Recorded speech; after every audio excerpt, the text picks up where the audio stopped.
Olá, sejam bem-vindos a mais um programa, mais uma palestra aqui no nosso canal do Instituto Onari. Hoje nós vamos abordar um tema muito interessante, né? Como você pode ser relevante no reino de Deus, no reino dos céus. E como nós atendemos muitas pessoas aqui no Instituto que vêm procurar ajuda na psicanálise ou dentro de uma questão da psiquiatria, e muitas pessoas se sentem aí, né, não amadas, sem esperança, sem descobrir um sentido em sua vida. E como a gente pode colocar dentro dessa palestra algo que seja relevante para você, em termos até bíblicos e também em termos mentais. Então, como você pode começar a pensar a respeito do reino de Deus, como você pode ser útil no reino de Deus. E nós, desde o final do ano passado, a gente vem aqui fazendo umas palestras a respeito de dons e talentos para você desenvolver aqui no ano de 2023. E uma das séries aí faz parte, então, dessa palestra que vocês vão ver hoje. Então, como você pode desenvolver algo relevante no reino de Deus? Então, essa é o que nós vamos falar. Então, eu costumo fazer um desenho que para mim faz muito sentido. É o mesmo desenho da palestra passada, e nós começarmos a... Nós estamos falando em termos do reino de Deus, ou reino dos céus, então o reino nós colocamos aqui em cima, ou eu vou colocar aqui. E é claro, aqui, o mundo natural.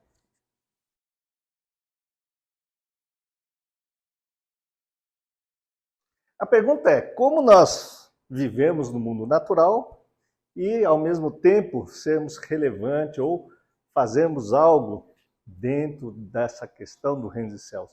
Eu quero lembrar de Salomão, em primeiro lugar, onde no mundo natural ele teve a maior quantidade de animais, ele teve a maior quantidade de terras, ele considerado um homem sábio ao longo de todo o tempo, um homem muito sábio, e conquistou ali muitas mulheres, muitos bens materiais, e que no livro de Eclesiastes fala isso nada representou na vida dele, não teve um sentido, não teve uma relevância, e que tudo isso não passava de nada. E quando nós vamos lá para o apóstolo Paulo, ele também fala, eu fui o maior dos fariseus, eu vim da tribo de Benjamim, estudei lá nas melhores escolas, não está escrito, mas estudou com Gamaliel, fez todos os rituais judaicos, religiosos, cumpriu os sacrifícios, se tornou um homem sábio em termos das escrituras, mas ele diz que tudo isso que ele estudou e nada era a mesma coisa, até a palavra é um pouco diferente. Mas como a gente vai poder, então, pensar a respeito disso, que essas duas pessoas, que para mim são muito importantes, né, Salomão, no Antigo Testamento, e o apóstolo Paulo, que de repente conhecia as Escrituras e algo mudou na vida dele.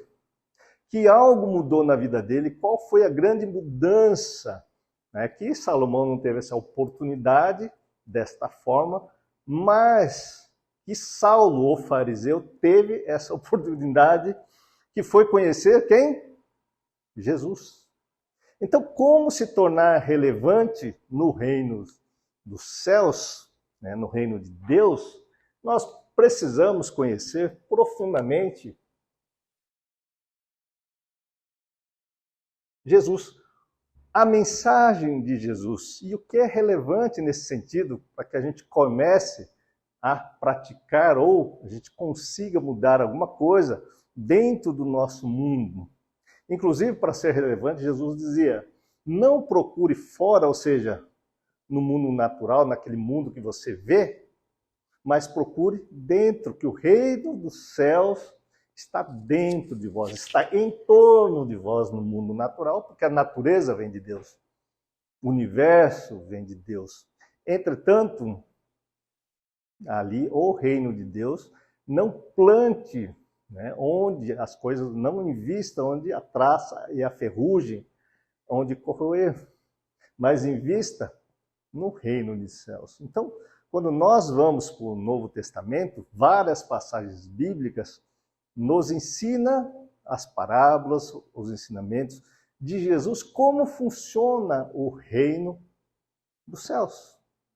E aí eu separei uma das passagens bíblicas que para mim é muito relevante nesse sentido, e ver se faz sentido para vocês também aqui, na noite de hoje.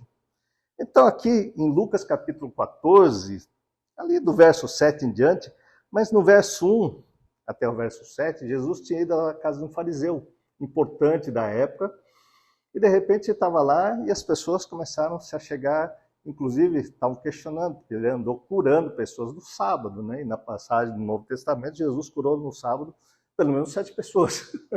Então, ele vinha contra algo construído, uma visão de Deus, construído por homens, de uma parcela de uma religiosidade, de uma lei, que não poderia. E Jesus dá um exemplo, né? Se um boi, se uma res, se o seu animal cair no sábado, você vai deixar ele morrer? Não.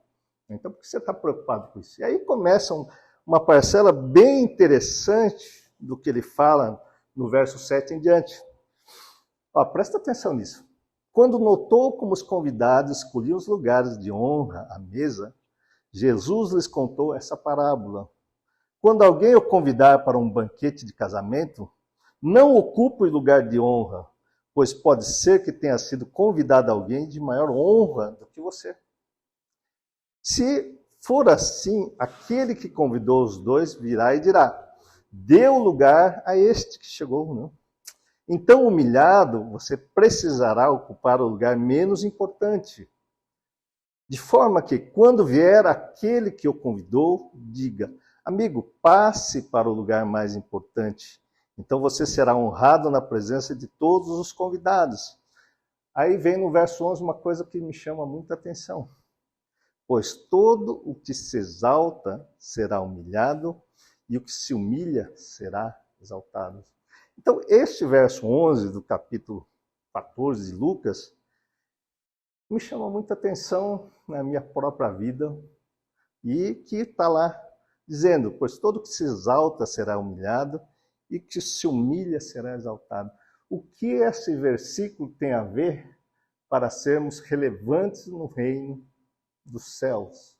Aí a pergunta para você refletir: o que tem isso a ver com os seus dons e os seus talentos que você recebe de Deus e muitas vezes você não multiplica?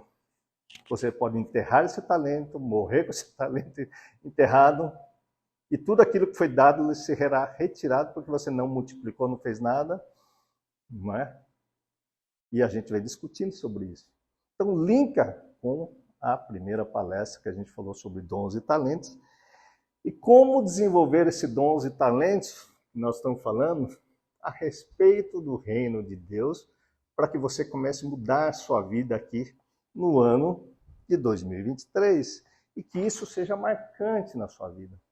Porque, veja bem, eu me formei em medicina, apesar de ter uma criança que me achava burra, incapaz, né? Enfim, tem um monte de situações que ficaram no meu inconsciente sobre crenças negativas dentro da minha cabeça, e aquilo me travava e a minha vida não dava frutos. Então, se você me pegar anos atrás ou meses atrás, eu jamais imaginaria que estaria falando de Bíblia aqui para vocês. Eu estava fazendo o quê com o meu dom? Estava enterrado. Não estava sendo relevante aonde? Aqui. O que eu fazia como médico era relevante no mundo natural. E no mundo natural, eu estava ganhando dinheiro, estava operando um monte de gente, estava andando de carro importado, estava fazendo um monte de coisa aqui. Só que a minha vida não tinha relevância nenhuma. Qual é a relevância no reino dos céus? Qual é a relevância no reino dos céus?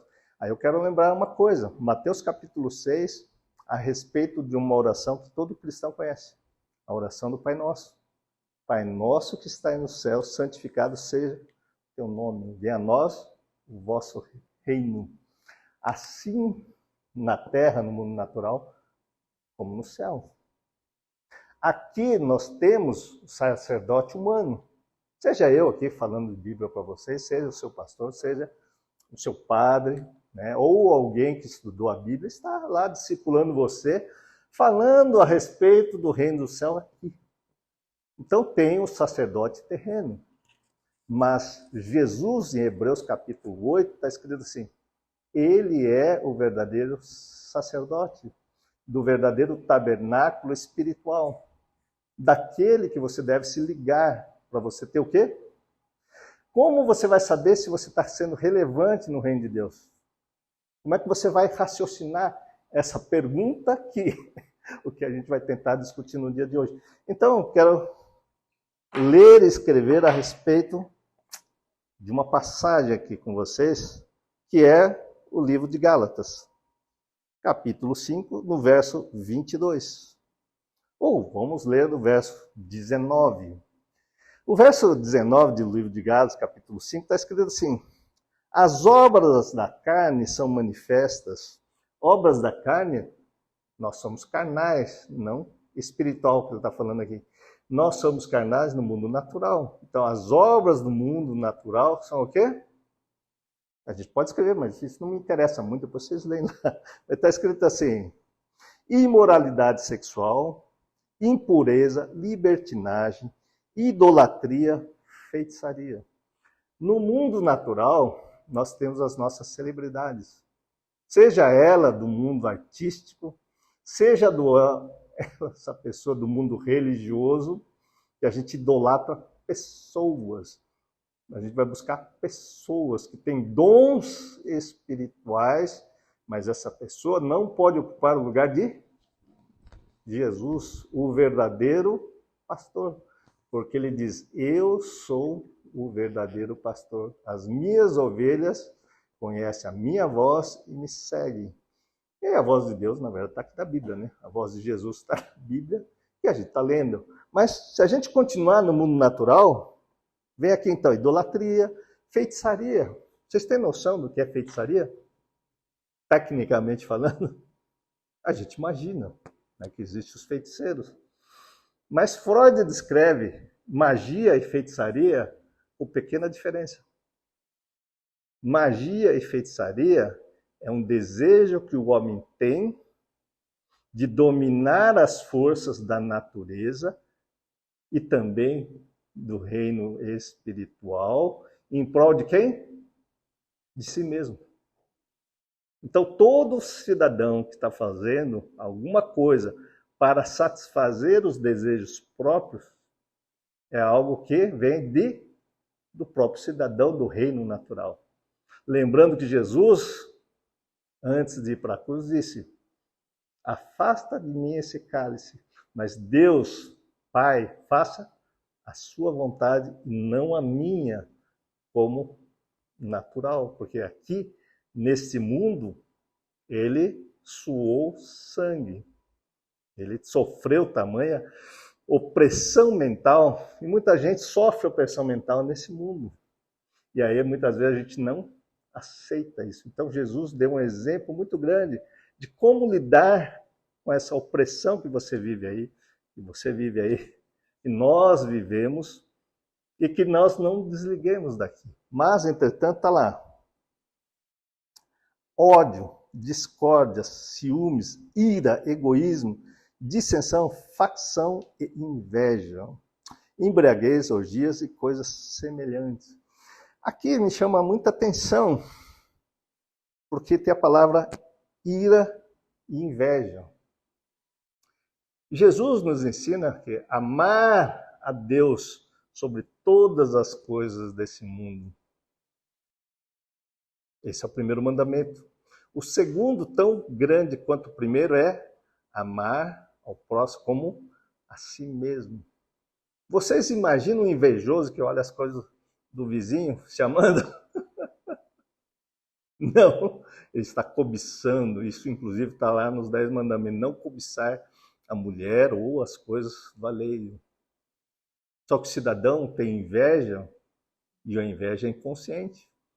Logo, as pessoas amam muito mais aquilo que ele está vendo do vizinho do que amar a Deus. Bota o vizinho, a celebridade, no lugar de Deus. Aí você vai para Romanos capítulo 1, está lá. O cidadão conquista muitas coisas aqui e começa a se auto-idolatrar, amar-se a si mesmo acima do Criador. Ele constrói altar para si mesmo, constrói ídolos para si mesmo. Então, tá lá. E agora vem uma coisa muito importante. Então, nós estamos falando como ser relevante no reino de Deus. O que é ser relevante no reino de Deus? Assim na terra como no céu, nós temos que conquistar o quê? O fruto do Espírito Santo. Que fruto é esse? Está lá. 22, 5, 22 está lá. Mas o fruto do Espírito é amor, alegria, paz, paciência, amabilidade, bondade, fidelidade, mansidão e domínio próprio. Contra essas coisas não há lei terrena. Existe o quê? Então eu vou escrever aqui uma coisa que é interessante. Então como é que eu sei se eu estou sendo relevante no reino de Deus? O fruto do Espírito Santo é amor. Ele é alegria. Ele é paz. Paciência.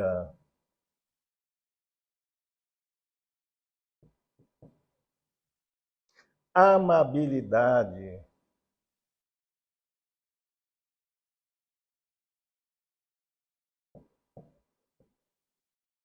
Bondade.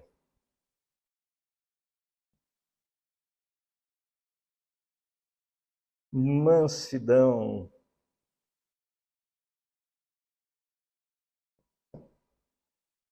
E, fundamentalmente, domínio próprio.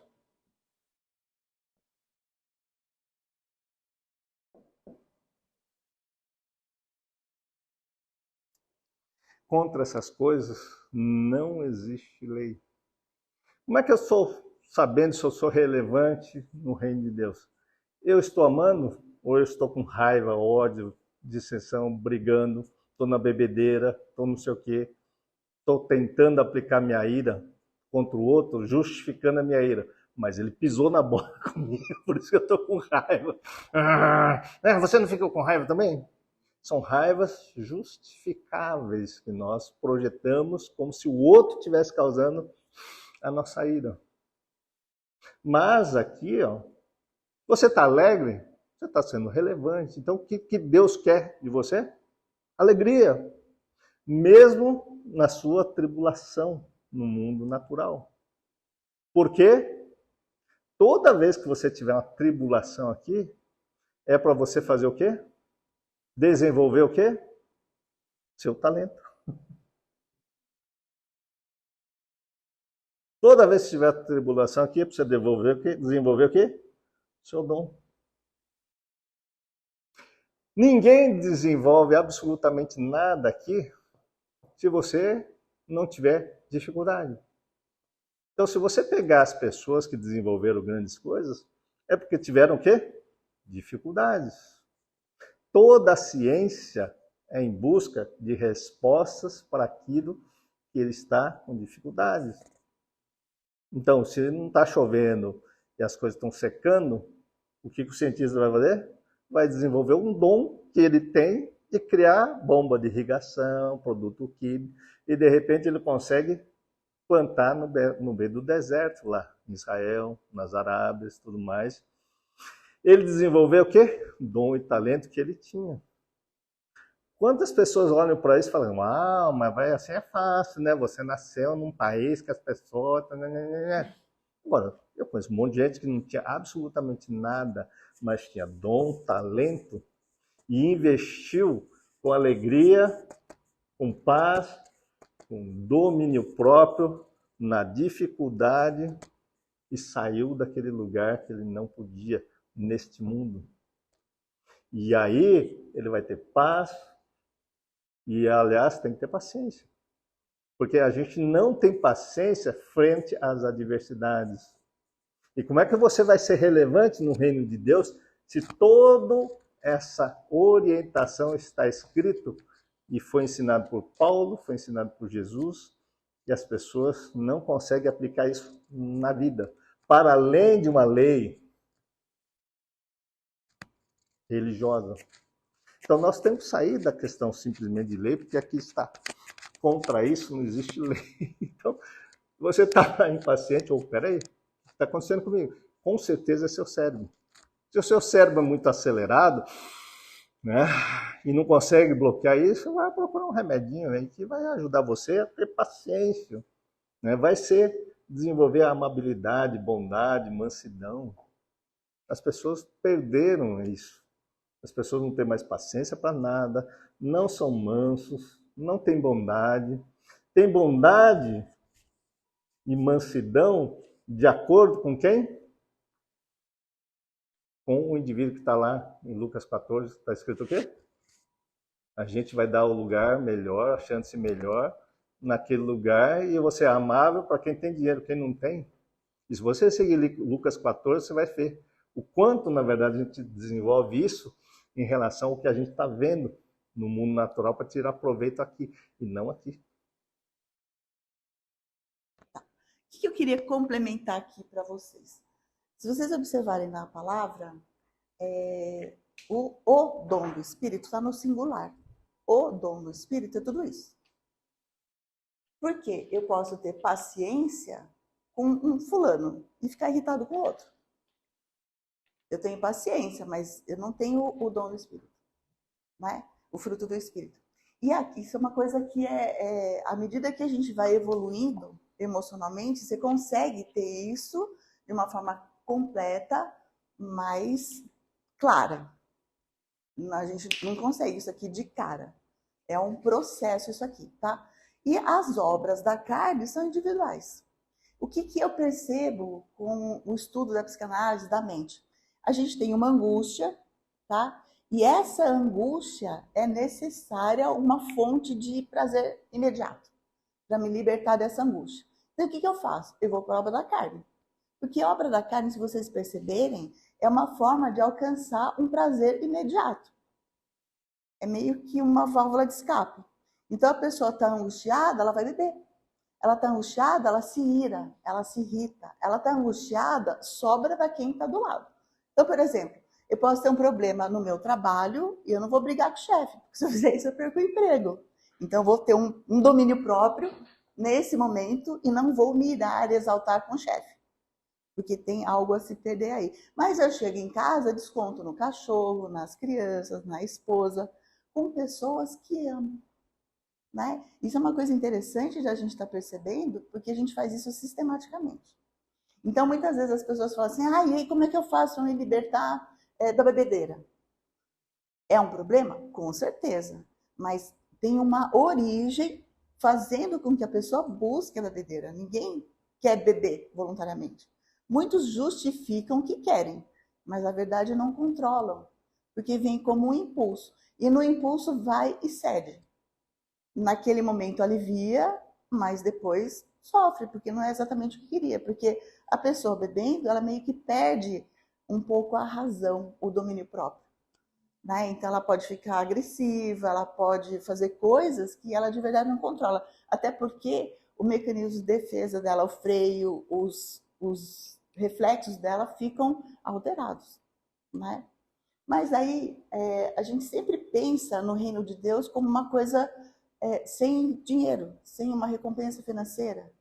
Né? E aí, na hora que o Pedro estava falando, eu lembrei de uma história que eu até vou contar para vocês, que eu achei fantástica essa historinha. Ela é bem ilustrativa, talvez vocês já tenham ouvido.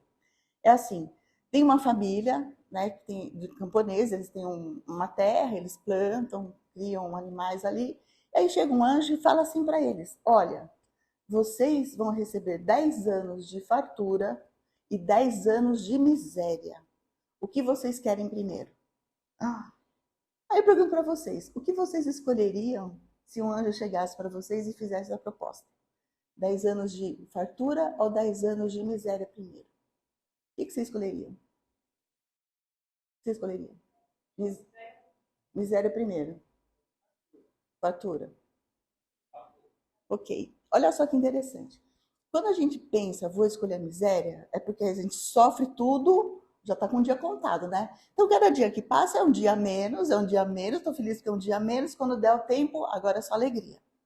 Mas esse casal escolheu a fartura, tá? Esse casal escolheu a fartura e aí a coisa foi aumentando.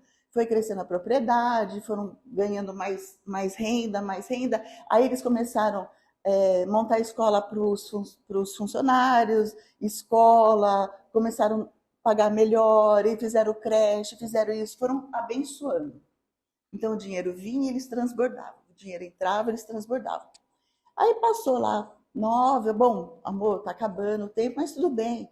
10, 11, 12, 13, e aí vai fartura. 14, 15. Aí eles chamaram o anjo, gente. Acho que o anjo esqueceu, né? Tá me dando 15 anos de fartura, depois eu vou sofrer 15 anos. Aí eles chamaram o anjo e o anjo falou assim para eles: não, essas pessoas que vocês abençoaram estão orando por vocês. Né? Então a ideia que eu vejo assim de qual é o talento? O talento pode ser você só fazer bom uso do que você tem. Seja um recurso financeiro, faça com amor. Né? E a tendência nossa é guardar com medo de perder. Né? E se eu perder? E tem até uma parábola de talento, sei lá, não vou lembrar direito, né? Mas parece que tem um que guarda o dinheiro em terra com medo de perder, aí tem outro que aplica, isso de uma transforma em 2 moedas, outra de uma transforma em 5, sei lá. Mas é muito disso. Então Deus dá talentos porque é para a gente evoluir no reino de Deus e somar. Mas atendendo aqui, o que eu vejo? Muitas vezes as pessoas, não que elas não queiram, mas por não entender exatamente, aí falta conhecimento mesmo, usam de uma forma equivocada o talento que tem. E aí sofre por conta disso. Eu falei numa das palestras que eu tenho um talento de falar. Eu falo, já converso fora, falo 10 vezes a mesma coisa. Só que de criança, e como toda criança é carente, eu contava uma história legal para um, aí, legal. Aí entrava outra pessoa e ia contar a mesma história, com as mesmas palavras, do mesmo jeito para o outro. Aí vinha outro, eu contava de novo, e contava de novo. Talvez vocês já tenham visto crianças assim. Fica chata. É uma criança chata. Ai, você de novo? Ai, não aguento mais essa história. Porque a criança fica repetitiva. Mas é uma história legal e ela quer contar. Isso é um talento, tá? O que eu vejo como talento? Algo que você faz naturalmente, sem esforço. Tem pessoas que não têm esse dom de fala. Então, para falar, sofre. Ai, meu Deus, ai, meu Deus. Tem pessoas que têm outros dons, né? Mas é algo que você faz naturalmente, sem esforço. Aí, o que acontece? Sofri muito por conta disso. Até chegou uma hora, eu falei, também não falo mais. Que se a estratégia do inimigo é não dar frutos, ele joga um joio para não dar fruto. Se eu não falasse mais, acabou o fruto, né? Hoje eu consigo falar, porque até estou num trabalho que se não falar não vai dar certo, né? Eu explico do curso, falo. E o que é legal? Essa habilidade de falar tudo exatamente igual, meio que para mim é benéfico, porque eu sei que as informações que eu passo do curso são as mesmas. Né? Então já me falaram que eu seria uma ótima professora de cursinho, porque tropeça no mesmo degrau, conta a mesma piada, ri do mesmo jeito. Meus filhos tiram sarro, porque, mãe, a gente conta a mesma piada para você ri. Mãe, é engraçado. Eu rio mesmo. Tá bom?